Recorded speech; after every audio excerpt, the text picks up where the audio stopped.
Hey guys, my name's Nate, and welcome to Too Many Prompts, where we explore AI art and some of the prompt engineering behind it to hopefully help you visualize what's in your head. So, all right, let's get into it and fake some art. I do want to mention that I'm going to be using the NightCafe platform.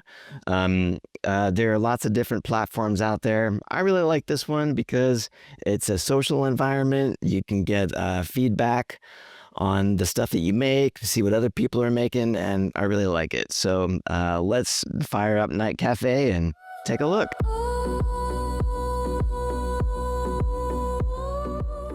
All right, so this first episode here is going to be just kind of an introduction to NightCafe. If you have never been here before, I'm going to start up here as if you're finding it for the first time. You can click on the search bar up here and type in NightCafe, and I'm just pressing enter. And here it knows what it is. It's a NightCafe creator. I'm just gonna click on this, and it brings you to kind of an opening page here where you can see some of the stuff that people are using it to generate. So I'm already logged in, so let's come over here. And so let's focus on just kind of exploring around a little bit. I'm gonna scroll down here, and if there's anything that appeals to me, I can click on it. When you hover your mouse over it, you can see that I've already liked this image. If I click the heart, now it unlikes it, but I'm gonna click it again to like this image. If you click on the image itself, it brings up a larger view of it. You can see people's comments and that kind of stuff. And then to get back to the exploration view, you can just click the X up here. And so let's say that you want to make something. The first thing to do is click on this Create button over here. And I'm just going to give you a quick tour of what you see over here. Sometimes this advanced mode is off by default. What that means is that when you look at these different controls that are available here on the left, there's not going to be as much stuff for you to look at. I personally really like to have the advanced controls, and because it shows more things that you can do with it, with the aspect ratio, what shape you want the your image to look like, and just a couple of more different options. First thing you're going to look at as up here is a model. What the heck is a model? A model is a different way of interpreting your prompt language to produce an image. So I'm going to click on this. One thing that I would like to show you, these are just some different ones that I like, but if you're brand new, it's useful to go to these checkpoints, and I recommend clicking on this drop down. You can see all the different models that they have. I recommend starting on non-pro models. What that means is that you can have a paid subscription, which gives you more models to choose from. If you just want to tinker with it and have fun, you can have a free subscription, but you will not have access to the pro models. So let's just start with all the non-pro models, and there are plenty to choose from here. I'm just going to pick this one called Flux Chanel here, and the reason why is just because of the title. I love the name. No, I'm joking. I like this one because it does a good job of interpreting language, even if I'm really vague, and it gives pretty realistic images. So I'm gonna click on this one. I've chosen the one that I want. I'm gonna click done, and you can see that it's kind of highlighted over here. And because of the last prompt that I used, it is showing some language in here. If I come up here and press reset, then it gives me kind of a blank slate here. So let's say that, I don't know, I want to make an image of a cat in a superhero uniform flying over a city. So that's pretty vague. Let's see what I'm going to turn this off for now, just so you can see what happens. And I'm going to scroll down here. It's just going to create one image, and I'm going to click on create. This 0.5, what that means is that it costs a certain amount of credits to make an image. Another reason why I like this Flux Schnell model is that it does not use very many credits here. I'll get into that a little bit more later. So I'm going to click on create here. It's going to think about it, and it shows me what my prompt made. So this is pretty good. You know, a cat in a Superman uniform, pretty appropriate. One thing that I would like to show back up here is when we come back down, let's see what this prompt magic does. So it will take the general thing that you've set up here and add more elements to it. So when I click on prompt magic, I'm going to come down here, I'm going to click on create again, and let's see how it has changed it. All right, so I don't like what it did. I liked mine better. But what I do want to point out is if you come over here and scroll down, you can see my original prompt up here, a cat in the superhero uniform flying over a city. A revised prompt is now here. So this is what the AI did to create more details to my prompt. Maybe you like it, maybe you don't. But let's say that you want to explore what other people are doing with cats or superheroes on the platform. So I recommend coming up here to explore. So here we are on the explore page. And since I have something specific that I'm looking for, you can come up here to the search bar and click in it. And I'm just gonna say cat superhero. And you can see that it finds some stuff, and you can scroll down and see a couple of different things. Down here below these images, let's click on this, the all results. And that means it's going to show me all the different things that it found for cat superhero. So let's just take a look and see if there's anything that's kind of in the direction that we want here.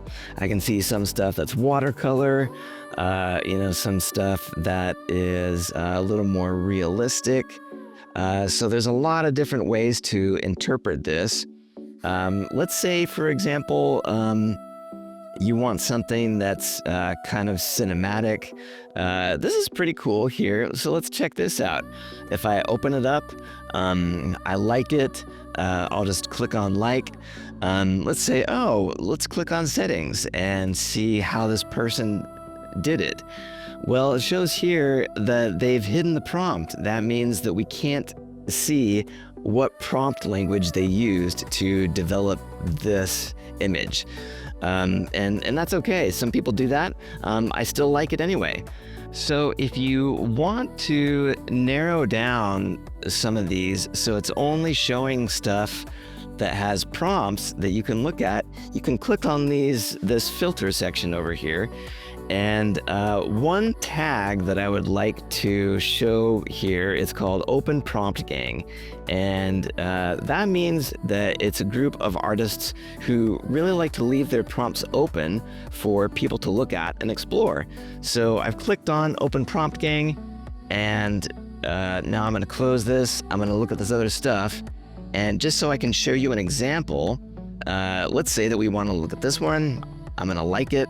I click on it, and now when I come over here to the settings, you can see, oh look, here is the text prompt. This is what this artist used in order to generate this image. So let's say that we want to use it, and let's come up here. You can click, if you see this image here, the two squares, that means you can copy it.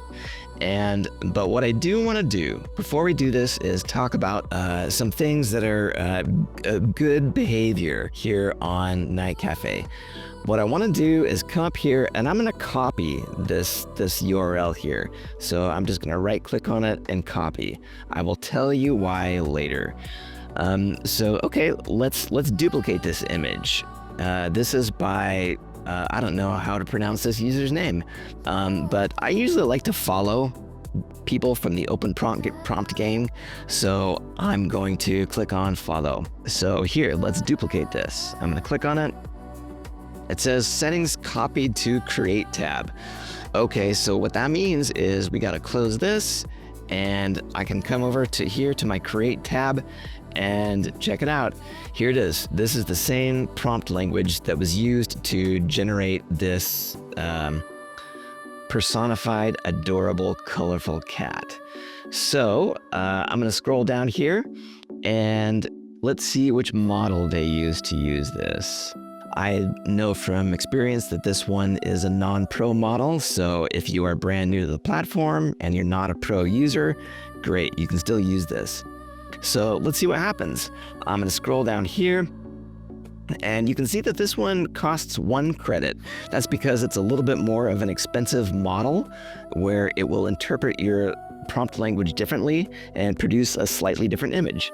So I'm going to click on create, and let's wait for it and see what it did. It brought me over to this page. I don't know why, but if I want to see what I just created, I'm going to click on My Creations here, and it shows me the image that I just created. So let's click on it and take a look. So yeah, I can see that it is reminiscent of the last one that was just made. Let's come back and tinker with this a little bit. I'm going to come back to the Create tab over here. So just to illustrate the difference and what these different models do, I'm going to click on the Flux Chanel. I clicked on it and said this model doesn't support multiple prompts.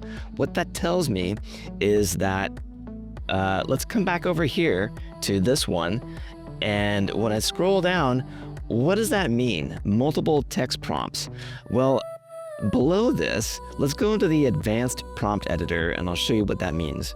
So I click on it, and over here, all I'm seeing now are the multiple prompts that were used to generate this image.